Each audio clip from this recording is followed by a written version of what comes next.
Hey, you guys. So I want to give you guys a quick tip when it comes to taking patients' blood pressures. So as a nurse, you will be given blood pressure medications on a daily basis. Usually the schedule for blood pressure medication is going to be 8:30 in the morning, 12 o'clock in the noon, and then around 4 o'clock or 6 o'clock in the afternoon.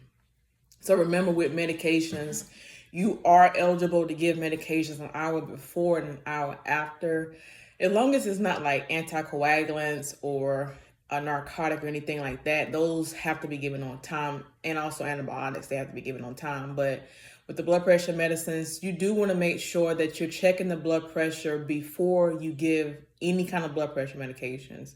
So let's just say the tech goes in, takes the blood pressure, and it's been an hour since the last blood pressure was taken.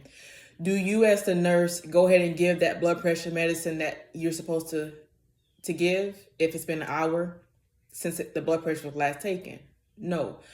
Usually you want to take the blood pressure or have the blood pressure reading within 30 minutes of giving any blood pressure medication. If it's more than 30 minutes, make sure that you take your blood pressure machine in the room with you and get that patient's blood pressure.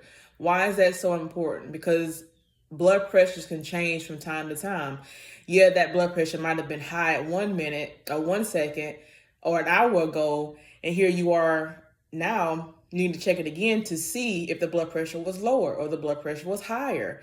So you need to know these things. The same goes with taking the blood glucose. If you're taking blood glucose, it's been an hour or two, do not give insulin without rechecking the blood sugar. That goes for the nurses. Don't just depend on your techs to do it. You as a nurse have the responsibility to go back and recheck. So always recheck blood pressures within 30 minutes of giving any type of blood pressure medication, so you can know what their blood pressure is or what their blood glucose is. All right, you guys.